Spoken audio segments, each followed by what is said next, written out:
Dentre esses pacientes, assim, quase 90%. Tem trabalho falando que quase 80%, 90% dos pacientes portadores de intestino irritável, de dispepsia funcional, de pirose funcional, aquela azia que você sente, mas, na verdade, não comprovadamente tem um ácido ali que faz você ter aquela azia. Ou seja, patologias que estão relacionadas com esse eixo que a gente está conversando, a prevalência de ansiedade, depressão é altíssima. A digestão começa na boca, né? Na verdade, é o nosso liquidificador. Sim. Que, aliás, é a parte primordial. Você entregar a comida processada, liquefeita, faz todo sentido para você melhorar o seu processo digestivo, né? Aspectos do estilo de vida como sono, como o que eu como, quanto, né, eu me exercito, exposição solar, contato com a natureza, com bichos, isso tudo tem um impacto muito direto, inclusive muito mais rápido do que você ficar suplementando probióticos, por exemplo. Não faz sentido. Flávia, você sabia que você tem 2 cérebros? Sério? Como assim? Exato, na sua cabeça e na sua barriga. Na minha barriga, no intestino? Exato, é lá mesmo. E seus pacientes têm probleminha lá no intestino, Flávia? Muito, muito. E os seus? Não só eles, assim como eu também. Mas não é sobre isso que a gente vai falar neste momento, porque antes eu queria te falar de uma outra curiosidade. Você sabia que hoje você pode ir no shopping e não só fazer comprinhas e comer, não? Sabia, porque você pode ir no Espaço Saúde Vale Sul Shopping. É um espaço incrível, cheio de clínicas e de profissionais, da melhor qualidade. Maravilhosos, profissionais de excelência. Por isso que nós trouxemos hoje uma gastrocirurgiã excelente que se chama Lola Godinho. E ela veio lá do Vale Sul Shopping, né? Da Clínica sua clínica é lá, né, Lateri. doutora? Na verdade, a clínica Lateri tem 2 unidades. Ela tem no Sim. Shopping Vale Sul e também tem no edifício ali, Elbor Offices, ali na Jardim Colinas, né? Seja bem-vinda, doutora. Obrigada. E de onde vens, doutora? Quem és tu? Eu sou uma carioca que está há 20 anos fora do Rio, abraçou aqui a cidade de São José dos Campos, né, para morar. Que se apaixonou por essa parte digestiva quando teve um contato ali na escola ainda, né? Fui buscar a memória. O que me fez escolher, né, a aparelho digestiva, a coloproctologia? E foi muito esse encantamento com entender como é que comida vira cocô, né? Como é que a gente absorve os nutrientes? Eu nunca tinha feito essa pergunta até ter esse contato na escola mesmo, ensino fundamental. E aí responder aquela pergunta que eu nunca tinha parado para pensar, eu acho que me deu um start assim de, poxa, quero saber mais. Sim. Você foi para medicina para fazer gastroenterologia ou gastrocirurgia? Nessa A área? princípio, não tão definitivamente assim. Eu Aham. entrei na faculdade muito aberta para todos os outros campos, mas sim, esse impacto desse entendimento do sistema digestivo foi o que me fez entender que eu quero saber mais do organismo como um todo. E aí, não por acaso, talvez, né, durante a faculdade, a coisa só fortaleceu. Tive ainda um dilema de clínica ou cirurgia, né? O cirurgião tem um estigma de querer ser muito prático, muito racional, faz ali que é coisas mais objetivas, e o clínico de talvez ter um raciocínio mais clínico mesmo, né? Diagnóstico diferencial. E eu adoro essa parte de diagnósticos diferenciais daquele quebra-cabeça que chega na minha frente, que é o paciente, né? Esmiuçar isso, fazer essa investigação. E aí a coloproctologia, ela traz muito isso, uma especialidade clínica e cirúrgica, né? Ela vai tratar os pacientes que têm problemas intestinais, no reto, no canal anal, quer seja uma síndrome do intestino irritável, quer seja uma doença inflamatória intestinal, câncer coloretal, doença diverticular.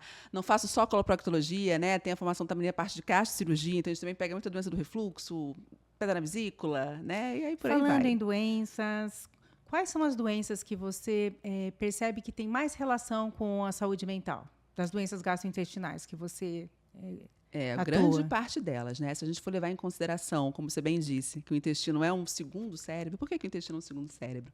Porque ele é muito rico do ponto de vista neurológico, né? A gente tem muitas terminações nervosas. O intestino tem um plexo neurológico ali independente, autônomo. Uau.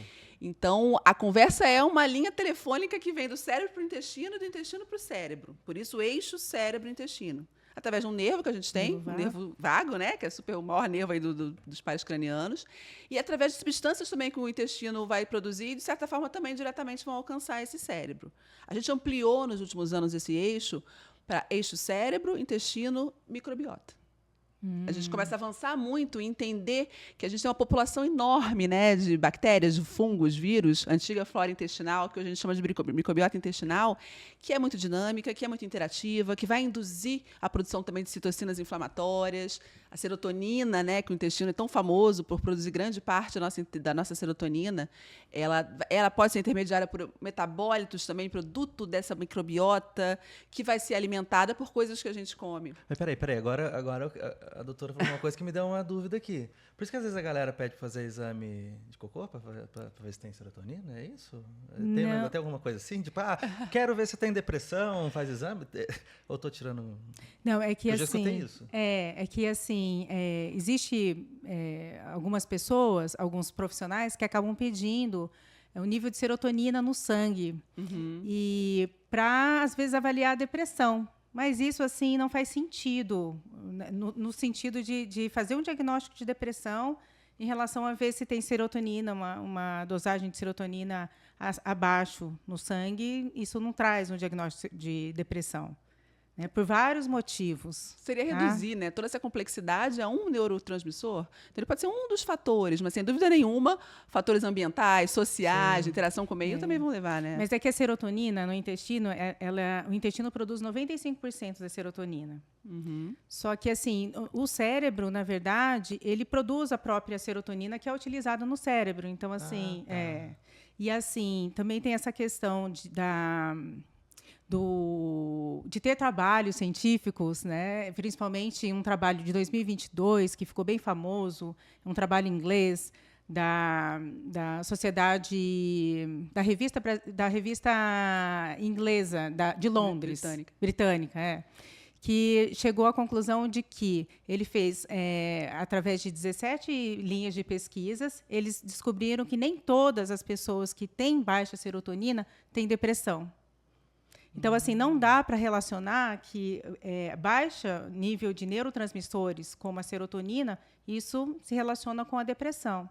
Fora que, Paulo, hoje a gente se sabe que a depressão está relacionada com a neuroplasticidade, com alteração intracelular, molecular, está relacionado com processos inflamatórios. Eu estava em Milão, né, agora em setembro, eu assisti 2 aulas sobre alterações na mitocôndria, relacionando com transtornos psiquiátricos. Então, assim, é muito mais amplo do que reduzir, falar que a depressão é uma baixa de serotonina, então vamos pedir exame de serotonina para ver se estiver com serotonina baixa, então é depressão. Entendi. Entendeu? E eu vou puxar um gancho, então, fazendo uma analogia com a microbiota também. Porque o que a gente vê muito no consultório hoje, prescrições indiscriminadas de bilhões de cepas de múltiplos probióticos, como se isso fosse a solução dos problemas. Olha. E vai entrar nessa mesma questão. Isso é um dos elementos, não é o único. Tem muito estudo nesse campo. Eu acho que daqui a um tempo realmente a gente vai ter essa coisa talvez mais personalizada de entender que bichinho falta em cada um para a coisa funcionar, mas a gente está longe disso ainda, né? Então não é só ir no supermercado, doutor, e comprar um Yakult? É isso que a senhora está querendo dizer? Infelizmente, o que a gente vê é muita gente hoje suplementando muitas coisas e não deixando terreno fértil para que esses ditos estímulos positivos consigam vingar ali, né? O hospedeiro tem que estar preparado. Que nem você pegar uma floresta amazônica em chamas, querer botar uma espécie ali, ela vai... Não vai. Tem que adubar, né? Tem que ter sol, tem que ter umidade. Então, aspectos do estilo de vida como sono, como o que eu como, quanto, né, eu me exercito, exposição solar, contato com a natureza, com bichos, isso tudo tem um impacto muito direto, inclusive muito mais rápido do que você ficar suplementando probióticos, por exemplo. Não faz sentido não mudar o estilo de vida e só suplementar. E, doutora, aonde começa esse eixo, assim? Quando a gente fala do eixo não, né? Do sistema digestivo. Aonde começa? Começa... Na boca. A digestão começa na boca, né? Na verdade. É o nosso liquidificador. Sim. Que, aliás, é a parte primordial. Você entregar a comida processada, liquefeita, faz todo sentido para você melhorar o seu processo digestivo, né? As pessoas engolem a comida, ficam agoniadas em restaurante, às vezes eu olho um pedaço de carne desse tamanho, meu Deus, coitado desse estômago. Eu brinco com meus filhos que, olha, estômago não tem dente, vai ser uma digestão química, né? Contração, relaxamento. Então, a digestão começa na boca, a gente tem enzimas já na saliva que vão começar aquele processo de quebra de carboidrato, né? De gordura. Então, começa na boca e termina no ânus. Quanto mais mastigar, melhor. Com certeza. Você mastigando, é que nem fazer um bolo que você não faz aquela mistura, né? Programado e mais do leite, com as farinhas, não é isso? Essa comida chega aos poucos e chega mais liquefeita, a consistência, né? Você aumenta... E a gente vê, né, como a saúde mental tem essa ligação, né? Porque as pessoas estão ansiosas, as pessoas estão com pressa, então as pessoas vão comer alguma coisa, elas não comem, né? Como você falou, elas engolem, elas vão lá... eu tenho só não sei quanto tempo de almoço, vou comer aqui mesmo assistindo alguma coisa, ou na mesa de trabalho... A doutora Lola estava falando para a gente que mais ou menos 50% dos pacientes dela...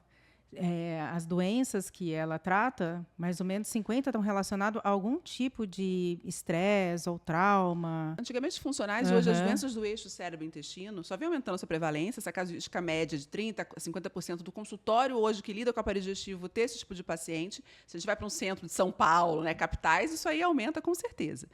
Dentre esses pacientes, assim, quase 90%. Em trabalho falando que quase 80%, 90% dos pacientes portadores de intestino irritável, de dispepsia funcional, de pirose funcional, que é aquela azia que você sente, mas, na verdade, não comprovadamente tem um ácido ali que faz você ter aquela azia. Ou seja, patologias que estão relacionadas com esse eixo que a gente está conversando, a prevalência de ansiedade, depressão é altíssima. Então, a gente lida diretamente, né, com isso todos os dias, o tempo todo. E você estava falando da microbiota, que é realmente algo muito importante nos estudos atuais. A questão emocional, ela interfere nessa qualidade dessa microbiota diretamente ou não? Sim, também interfere diretamente. Assim, o que começa, né? Assim, começa a microbiota e a gente fica mais ansioso, mais depressivo, a gente está com ansiedade e depressão, isso vai mexer na microbiota? Também, a via é de mão dupla. A dieta está muito relacionada com a microbiota, sem dúvida nenhuma, o que você vai oferecer para aquela microbiota, e a microbiota vai interagir com o nosso sistema imunológico, melhorando ou não a permeabilidade intestinal, que é outra coisa que está hoje também na boca do povo, o pessoal falando de leaking gut, né? Aquelas estruturas de células de intestino que deveriam ser bem fechadinhas e com os estímulos mais prejudiciais, elas vão ficando frouxas. E aí aquelas bactérias que deveriam estar um pouquinho mais distantes do nosso sistema imunológico intestinal, que é riquíssimo, começam a ficar mais permeáveis, e aí os estímulos podem ser negativos, começa a aumentar processos inflamatórios. E aí a depressão, a ansiedade vai ter a ver um pouco com essas citocinas também, né? Chegando ali, sem dúvida. Cuidar da microbiota é cuidar também do transtorno mental. E o estômago, doutora? Onde que ele entra, né? Por exemplo, a pessoa que vai, que está falando, vai lá, come, cai no estômago. O estômago também tem interferência, assim? Sim, todos os órgãos que produzem sucos, né, digestivos, que tem que ter uma motilidade, que tem que ter um reconhecimento. Peraí, o pH está assim, então agora eu posso liberar para uma outra parte do intestino. Não está processado ainda, segura aí. Fecha a válvula que eu não quero que o ácido volte para cá, para o meu esôfago, né? O estômago é um órgão-choque, a gente fala muito importante. Hoje eu vejo no consultório, eu diria que... Um órgão o quê, perdão? Órgão-choque, quer dizer, choque, você tá. tem a sua sensibilidade ali, quando fica nervoso, fica estressado, tem uma prova, meu estômago sente a dor. A gente usa muito isso em expressões até de dia a dia, se for pensar bem, né? E tem até uma explicação para isso, né? Porque, assim, na nossa evolução, quando o homem da caverna ele precisava fugir de um predador, o nosso cérebro injeta ainda, né, adrenalina no corpo com ansiedade, porque ele precisava correr. Então, o coração começava a bombear com mais força onde? Nas mãos, nos pés, né? As pupilas dilatam, sudorese, o coração começa a ficar mais acelerado por causa disso. É a química da luta e fuga que a gente fala, né? Então, alguns órgãos que não são necessários naquele momento, como o estômago, não é que eles deixam de ser irrigados, mas eles são menos irrigados ali pelo sangue. Né? Então, por isso que dá, né? E a pessoa, quando a gente olha hoje, né? A pessoa que ela vive em constante estresse, ansiedade, o trabalho do estômago acaba sendo, acredito eu, não sei se eu estou falando bobeira. Estou falando bobeira, doutora? Não tá. A diferença hoje é que você fica estressado num trânsito, todo infeliz com alguma situação, e você não sai correndo como você corre de algum estímulo nocivo dos primórdios, né? Esse estímulo todo do luta e fuga é para você correr. Manda sangue para as pernas, tira do estômago que eu vou precisar fugir de alguma coisa. Porque daí a cabeça entende que o estômago naquele momento não é um órgão prioritário. Eu não vou comer agora, eu tenho que fugir. Só que hoje, o que acontece? Você tem esse mesmo estímulo da luta e da fuga, mas você não corre. Você não sai correndo. Você não precisa daquilo no músculo. Faz falta para o estômago, mas o músculo também não está sendo utilizado. E a gente vai entrar num estilo de vida em que a atividade física, né, é primordial.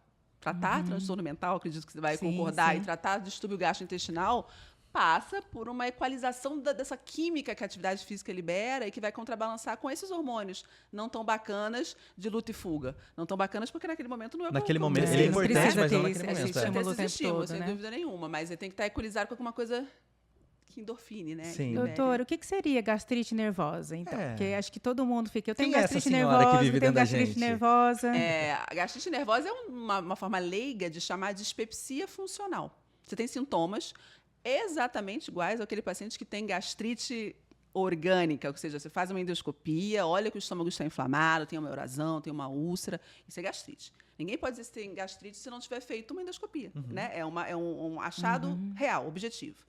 O que eu mais tenho no consultório hoje são pessoas que sentem que tem gastrite, falam que tem gastrite, dores muito importantes, empachamento, azia, né, queimação, e a endoscopia é muito próximo do normal. Enquanto aquele que, de repente, está sentindo quase nada, vai fazer uma endoscopia e, opa, tem coisa pra caramba. Então, tem essa dissociação grande. Isso acontece muito, né? Eu já tive, acho que, caso de um paciente e uma pessoa conhecida que foi fazer endoscopia de rotina e descobriu que tinha uma úlcera, assim, mas... E, sei lá, às vezes a gente vê a pessoa que reclama e só tem uma gastrite nervosa, às vezes ela tá com uma coisa mais séria, né? Sim, então tem diagnósticos que vão precisar de uma propedêutica, de exames, para você botar dentro de um nicho, né? E a gente vai falar de síndrome do intestino irritável, por exemplo, em que você tem sintomas intestinais que são muito inespecíficos, né? Os diagnósticos diferenciais para aquela sintomatologia são inúmeros. Como seriam os sintomas de uma pessoa que tem síndrome de intestino irritável? Isso, síndrome do intestino irritável faz parte dessas doenças do cérebro-eixo, né? Cérebro intestinal. Eu vou só fazendo um check-in aqui, tá bom? E aí você tem 2 critérios para você dizer que tem síndrome do intestino irritável que são obrigatórios. Você precisa ter dor. Sim. Dor abdominal, que tenha começado pelo menos há 6 meses atrás. Então, é uma patologia crônica, que nos últimos 3 meses aconteça, em média, 1 ou mais vezes por semana. Sim. Então, um paciente que tem dor há um tempo. Temos que excluir, quando esse paciente conta que tem dor, sinais de alerta. Então, se o paciente tem dor e tem um sangramento, não posso dizer que ele tem intestino irritável, eu tenho que investigar. Está emagrecendo? Esse sangramento é vivo? O sangramento vivo acaba sendo o que o paciente identifica, né? Mas o intestino irritável não tem. Sim. Eu digo assim, porque não tem um exame para eu dizer que esse paciente tem intestino irritável, certo? É toda uma propedêutica. Chama síndrome porque é um conjunto de sinais e de sintomas. Sim. Então, uma boa entrevista médica é que vai, na verdade, pontuar isso aí. Então, ele tem que ter dor e ele não pode ter algumas características que a gente considera de alerta, que a gente pode falar daqui a pouco. Associada a isso, essa dor ela tem que ser gatilhada ou aliviada quando eu evacuo. Então, tem que ter alguma relação com a evacuação. Eu tenho dor, mas quando eu vou no banheiro, melhora. Não estou com dor, fui no banheiro, piorou aquela minha dor. Isso é um critério. Associada à alteração do formato das fezes, da consistência das fezes. Então, mudou meu padrão. Eu ia no banheiro com as fezes salsichinha, agora elas são desfeitas, são liquefeitas. Ou é tipo cabritinho. E com a frequência formato também. De fita também, de fita, né? Ou símbolos. Por quê? Por causa da própria motilidade que fica dessa forma, rigidez, isso? O intestino grosso, né? A função principal dele é de absorver as fezes, desidratar um pouco aquelas fezes. Se isso acontece demais, ela fica desidratada demais, consistência dura, né? O famoso cabritinho ali. Ou fezes, ainda que sejam cilíndricas, muito endurecidas. Ou outro polo, que seria o polo mais diarreico, que essas fezes não conseguem né? Sua água não é absorvida e, por isso, saem muito liquefeitas, muito desfeitas. Né? Isso aí. Então, a síndrome do intestino irritável ela pode ser diarreica, ela pode ser constipativa, ela pode ser mista, em que esse paciente é bem meio a meio, assim, ou ela pode ser indeterminada, quando a gente não consegue classificar ela num desses polos aí da síndrome. Nossa, entrei em todos os aspectos. Então, para ter intestino irritável, você tem que ter dor abdominal há um tempo, associado às fezes terem alterado, o seu hábito intestinal ter alterado. E é um diagnóstico mais clínico, então. É um diagnóstico totalmente clínico. De exclusão, se for E de exclusão quando eu tenho critérios de alerta. Então, se eu estou emagrecendo e não estou querendo emagrecer, peraí, é uma dor abdominal que merece uma investigação com exame. A pessoa come, mas mesmo assim ela emagrece? Está comendo normalmente e perdeu peso. Não intencional, né? Sem causa.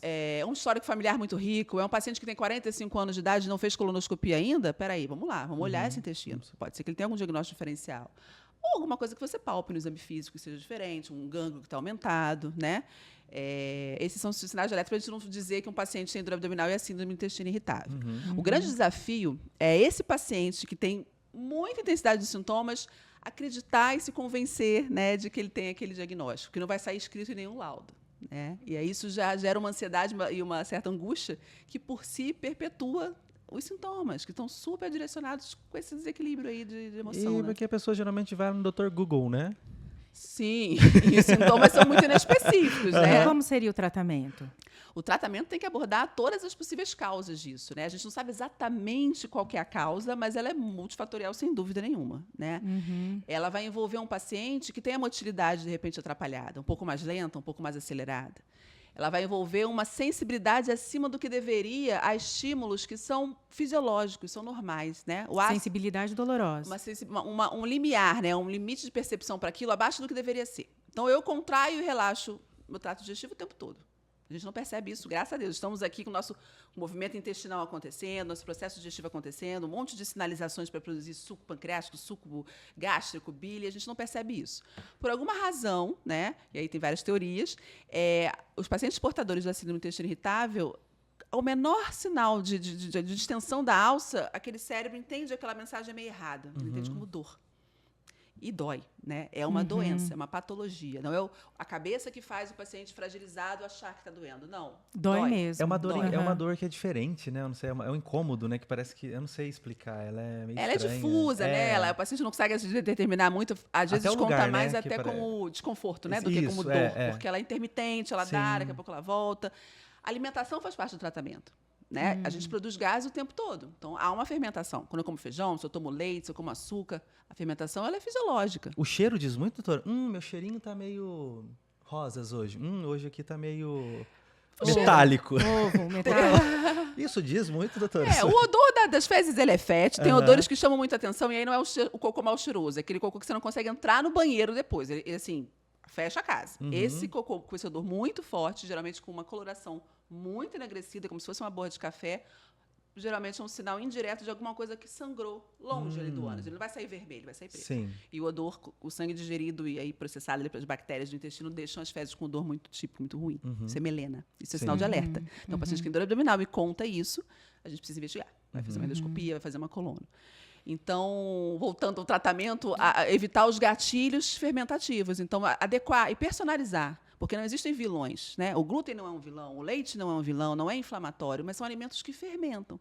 Então, temporariamente, de repente, você tirar aquele feijão que eu como todo dia, que me fermenta muito, aquela fermentação em mim está me trazendo desconforto. Então, tirar o estímulo, eu melhoro o meu sintoma. Uma boa nutricionista ajuda a gente pra caramba, né? Sim. Cuidar da saúde mental. A gente está falando aqui dessa questão da fiação ficar meio desencapada ali quando eu não estou bem. Então, a abordagem disso é tratamento, atividade física, né? Dormir bem, contato de família, socialização. Então, tudo isso é tratamento. Tudo, né, gente? Melhorar muito o estilo de vida, né? Melhorar o estilo de vida. Falando nisso, eu fui uma vez, estava assistindo uma aula num congresso sobre estilo de vida. E o palestrante estava falando sobre transplante de fezes. Oi? E aí? Como assim? Você pega o cocô de uma pessoa e coloca em você, é isso? Transplante de fezes de uma pessoa para outra pessoa. Inclusive, o palestrante tinha feito um transplante de fezes, né? Mas não é só assim, né? Pegar o cocô. Ele tinha passado por isso. Na verdade, tem uns trabalhos clássicos com camundongos de laboratório, né, em que você tirou todos os vieses externos, quer dizer, a dieta era a mesma, não mudou, coisas que pudessem interferir no resultado, e o cocô do camundongo gordinho foi transplantado no cocô do camundongo, no intestino do magrinho, e esse camundongo começou a ganhar peso sem mudar o que come, sem nada, começou a ganhar peso. E aí acendeu, né, um alerta para a gente entender que, de repente, a microbiota, mexe com alguma coisa ali. Então, a gente tem muitos trabalhos em relação a isso. Então, a lógica do transplante de fezes, só para o pessoal entender, é transfundir, né? Fezes de um doador saudável, com né? uma microbiota muito saudável, muito boa, né? Sim. Para uma pessoa que tem uma microbiota ruim. Ruim para as mais diversas indicações. Aí você tem trabalhos em andamento estudando muito isso, para obesidade, para diabetes, para autismo, né, para doenças psicológicas, para a parte de doenças imunomediárias como a doença inflamatória intestinal, doenças de Crohn, retocolite, intestino irritável. É multifatorial, como a gente está conversando aqui. Então, é muito simplista achar que vai tirar umas fezes e colocar no outro, e tem inúmeros outros fatores que interferem nisso. Então, a gente não tem um trabalho com uma robustez de evidência para começar a fazer isso em todo mundo, tá? Sim. O que a gente tem de formal é um caso específico de uma infecção que dá no intestino que chama clostridioides. E aí, quando a gente não consegue, com tratamento de antibiótico, ele falha isso, a gente está autorizado a fazer o transplante fecal com dados de sucesso. Então, hoje é a única indicação, vamos dizer assim, on-label, né? Que a gente está que reconhece como robustez. Mas você de acredita que daqui a uns anos isso vai... Eu acho que o caminho está sendo cada vez mais nesse sentido de você entender como é a microbiota individual de cada um. Eu já posso fazer uma lista aqui de alguns amigos para deixar, né? Então, mas isso mesmo, né? Eu acho que o pessoal fica curioso para saber o que faz uma pessoa ter uma microbiota boa e o que faz uma pessoa ter uma microbiota ruim. E a CUT? A nossa microbiota ela é desenvolvida principalmente nos primeiros anos de vida. No primeiro ano, muito. Né? E aí, fatores até de via de parto, nasci de parto normal, de parto cesáreo, fui amamentada há quanto tempo, né? Tive alguma infecção na infância muito forte, que meio que mexe, bagunça aquela exposição a antibióticos também. Então, até os 3 anos de vida, você vai compor, em sua imensa maioria, ali, o seu CPF. A sua impressão digital. Nossa, então é muito importante cuidar bem da flora intestinal até os 3 anos da criança. Olha que... A gente acredita que não seja só isso, mas muito, demais. Isso aí, às vezes, vai colher os frutos disso uma vida inteira. Mas não é só isso. Você pode mudar através do ambiente, do estilo de vida, né? E muito mais importante do que suplementar probióticos, que é o que está muito hoje se fazendo. A gente observa muito receitas assim enormes, com bilhões de cepas, e o paciente come o quê? É sedentário? Está dormindo como? Está infeliz? Está com algum quadro de transtorno mental? Sem dúvida nenhuma, o estilo de vida impacta muito mais diretamente nessa microbiota do que você achar que uma suplementação vai mudar a minha vida e se eu não modificar essas outras coisas, com certeza não vai encontrar um terreno fértil para que isso se desenvolva sustentadamente. Sim. Né? Então, a microbiota está na boca do povo hoje e faz todo sentido. Né? Primeira aula que eu assisti de microbiota, tinha 10 pessoas numa salinha, eu me encantei. Hoje você vai para plenárias, você viu, no seu congresso de psiquiatria, de neurologia, de endocrinologia, tem multidões para ouvir falar da microbiota, porque eu acho que é muito do que a gente vai mexer. E, doutora, assim, tá todo mundo em casa querendo saber. Qual que é a diferença entre a síndrome do intestino irritado e a doença de Crohn? Doença de Crohn. Vamos lá. Síndrome do intestino irritável, então, como a gente viu, teoricamente a gente não tem um exame para comprovar, porque você faz os exames nessa investigação, faz uma colonoscopia, por exemplo, ela não tem nenhuma alteração macroscópica, né? A doença de Crohn é uma doença dita mais orgânica, você tem uma correlação com exames alterados. É uma doença imunomediada, né? Uma doença autoimune. Também não sabemos exatamente a fisiopatologia, o que causa aquilo, sem dúvida nenhuma, muito, muito aumentada quando o estilo de vida piora, com as exposições ambientais de poluentes, de dieta, de ultraprocessado. Isso a gente sabe por quê, porque a incidência vem aumentando assim muito em países que são mais industrializados e mais expostos a esses estímulos negativos. É até legal a gente falar, né, que foi falado aqui algumas vezes, alimentos ultraprocessados, quais que a gente poderia classificar como ultraprocessados? Alimentos ultraprocessados é a bisnaguinha, o todinho, os embutidos, tudo que não estraga, basicamente. Aqueles alimentos que ficam numa geladeira anos a fio, né, e não estragam, são considerados alimentos ultraprocessados. É bom evitar, né? Com certeza. Sim. O rótulo é grande, os nomes são esquisitos. Aquilo que você lê e não conhece o que fuja, porque hoje a gente cada vez mais entende que isso é um problema. Fugir deles, né? É muito difícil. E tem que ter uma proporção, né? Essa coisa do radicalismo. Também há uma radicalização hoje na questão da relação com a comida que também não me agrada muito, né? A comida tem que ser prazerosa, essa coisa não posso comer, fica uma coisa meio tem nome isso até hoje, né? Ortorexia. Você querer comer corretamente, e aí, de repente, você dá uma escapada, você come uma pizza, e você sente muitas coisas que estão relacionadas com o que você tem de expectativa que vai sentir. Exato. Porque você condena tanto aquilo que você já come achando que vai fazer mal, o que faz, né? Exato. É uma potência, o nosso pensamento, a nossa química que a gente libera, que aquela sensibilidade fica mais aflorada e eu, de fato, vou ter muito desconforto. Então, as pessoas assim que não têm intolerância a glúten, a lactose, mas que resolvem fazer uma dieta detox, assim, tirar tudo. Vamos deixar só a doutora primeiro continuar que eu cortei ela, da doença do Crohn.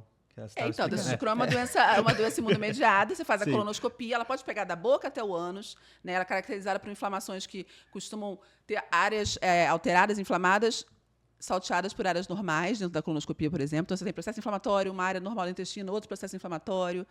Mais comumente vai acometer a região final do intestino fino. Então, 70% dos pacientes com doença de Crohn vão olhar lá a coluna no finalzinho, quando divide do grosso para o fino, a doença está ali, com úlceras, né?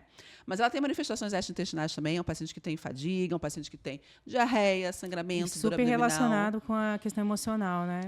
Eu tenho pacientes assim que têm doença de Crohn, alguns pacientes, não são poucos, não. E, assim, qualquer situação que desestabilize eles emocionalmente, a doença de Crohn se desestabiliza também. Mas como que ela aparece clinicamente, assim, a pessoa, ela entender que... Então, vai cair naquela questão da gente ter... É muito inespecífico, né? A gente falou dos sintomas de intestino irritável, todos em potencial também pode ser doença de Crohn. A diferença é que a doença de Crohn vai ter sinais de alerta, ele vai emagrecer, ele vai ter uma diarreia com sangue, ou com catarro nas fezes. É uma maior, distensão, né? Que incomoda, ele não vai no banheiro correndo só quando ele está durante o dia, ele está dormindo, ele é despertado para ter a diarreia, quer dizer... É uma coisa que realmente está inflamada e precisa ser esvaziada. Então, despertar noturno. Controle, né? Sim. E tem a colonoscopia que faz o diagnóstico. O tratamento vai envolver também essa coisa do estilo de vida. E hoje a gente tem terapias excelentes que vão modular o nosso sistema imunológico, que é totalmente estresse dependente. Então, faz todo sentido o paciente que está estressado, que está preocupado, meio que baixar a guarda um pouco da parte imunológica. Nosso intestino ele é cronicamente inflamado, ele tem que ser. né? Ele está ali numa interface muito direta com bactérias, com micro-organismos. Então, há uns soldadinhos lá inflamatórios. A doença de Crohn seria um excesso desse processo inflamatório. Por alguma razão, aquilo ali passa do ponto e você consegue não só se defender, mas se machucar também. É isso que é a doença de Crohn. E o que você está falando, doutora? Eu estava pegando a ponte glúten, lá que você estava falando. Eu não lembro por que eu ia perguntar, mas é uma pergunta que faz tempo que eu queria saber. Porque tem gente que faz uma dieta mais radical, tira o glúten, tira a lactose, tira o açúcar, e aí é uma dieta detox, né? Não sei se é detox que chama, mas assim, tira tudo. E assim, aí quando come uma pizza, uma fatia de pizza, e aí volta, e aí passa mal, mas antes ele não tinha. Existe isso? Na verdade, quanto menos você se expõe àquilo, né? Isso é positivo ou negativo, fazer uma dieta assim? Isso teria um quê de positivo se você entendesse que você nunca mais vai se expor àquilo para nunca mais ter aquele tipo de sintoma. Isso faz sentido em pacientes que têm, por exemplo, doença celíaca, que é uma doença autoimune, você produz um anticorpo quando você tem a doença, quando você tem intolerância. E hoje qual é o problema? Diagnosticar essa doença, porque os pacientes já chegam sem glúten. Eu preciso de uma exposição mínima de 4, 6 semanas ao glúten para eu fazer o diagnóstico de doença celíaca. 0,5%, 1% da população mundial vai ter. Não é tão alta essa incidência, mas ela está no rol de diagnósticos diferenciais para aquela dor abdominal, para aquela diarreia. Eu preciso pensar nela, né, como sendo um diagnóstico. Se ele está sem glúten, o anticorpo não vai subir. Eu não consigo fazer diagnóstico. Se ele está sem glúten, eu vou fazer uma endoscopia, que é o padrão ouro para fazer esse diagnóstico, biopsiar uma partezinha lá que a gente tem do intestino que chama duodeno, e não vai vir alterado, porque ele não está tendo exposição. Então, por melhor que ele esteja, pode ser que ele tenha doença celíaca ou não. Pode ser que ele tenha uma sensibilidade não celíaca ao glúten. O glúten fermenta. Então, o paciente com intestino irritável, ele tem uma incidência maior de ser mais sensível ao leite, ao glúten. São fermentativos. Eu tenho que meu limiar mais baixo, vai fermentar e eu vou sentir desconforto.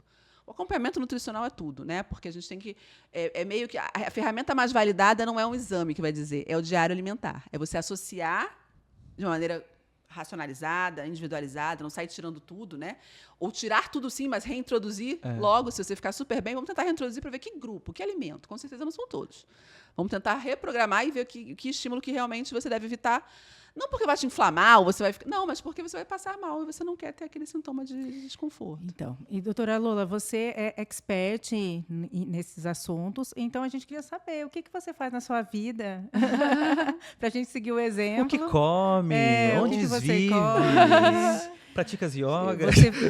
Porque você está falando muito em relação ao estilo de vida, e é legal, porque você acaba se tornando um exemplo, né? Com certeza. Eu levo muito a sério, tenho esse compromisso moral, até diria, né? Tem que ser coerente com as coisas que eu falo. Eu faço, eu procuro fazer tudo o que eu falo.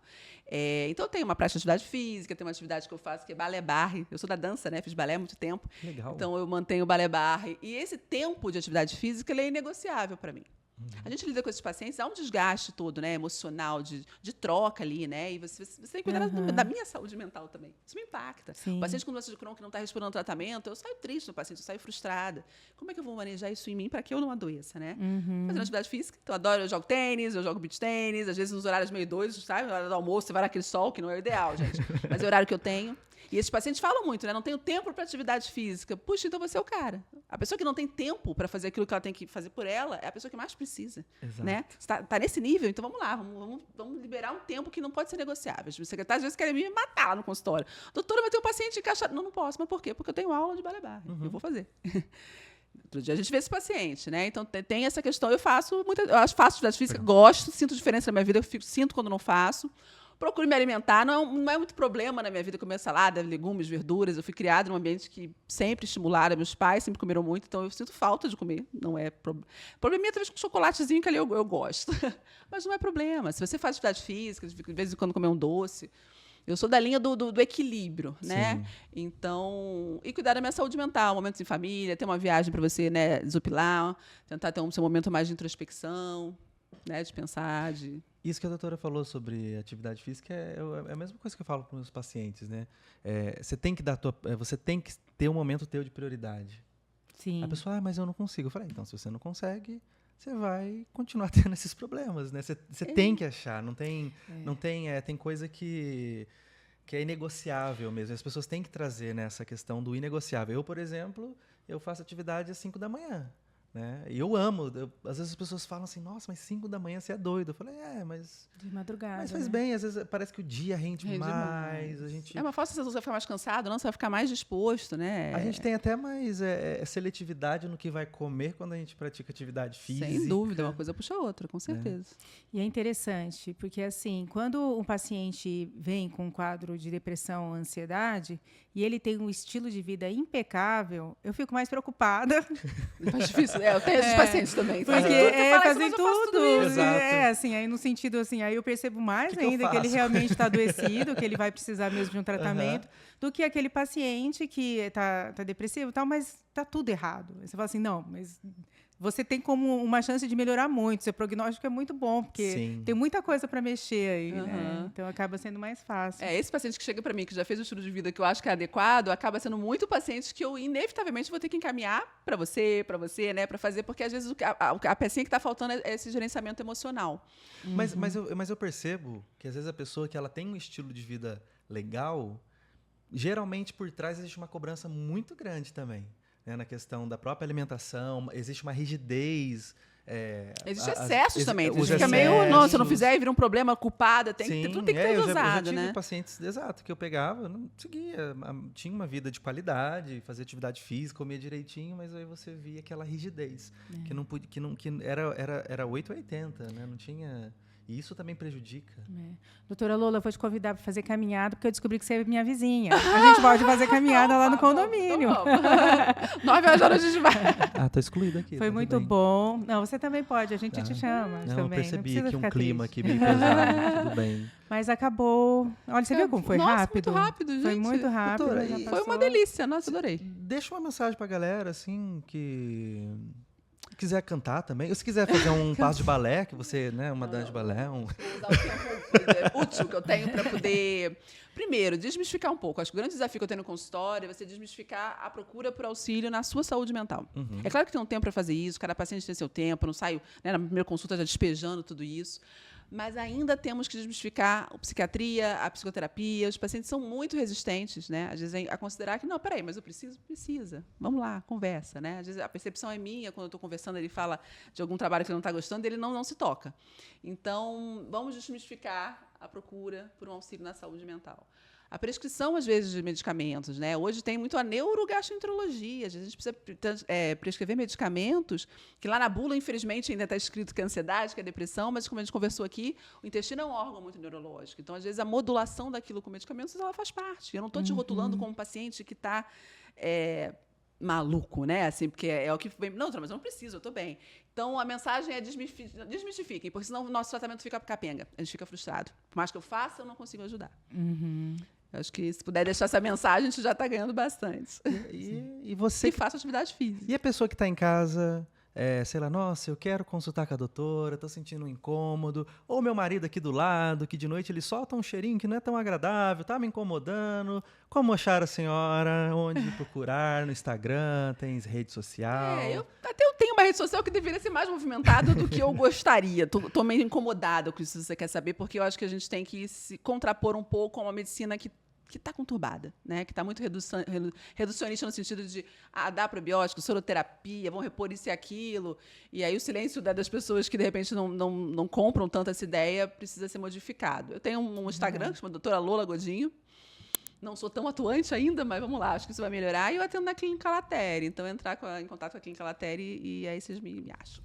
Muito bom. É isso, né, doutora Foi Flávia? Um prazer, eu adorei. Eu aprendi amei muita mesmo. coisa Nossa. aqui. Foi muito rico para quem é psiquiatra, está ouvindo. E para quem é psicólogo Entendendo. também, que tem probleminha no estômago. Adorei. Foi um prazer e que venham mais interações aí, que o papo é longo, né? Dá para papo é conversar longo, horas horas sobre e isso. horas. Com certeza. É isso, doutora Flávia. Isso. E o meu arroba é doutora Flávia Sano. E o meu @psi Paulo Siqueira, e também você pode se inscrever aqui no nosso canal, apertar o sininho, porque nós já passamos aí de 20 mil inscritos, né?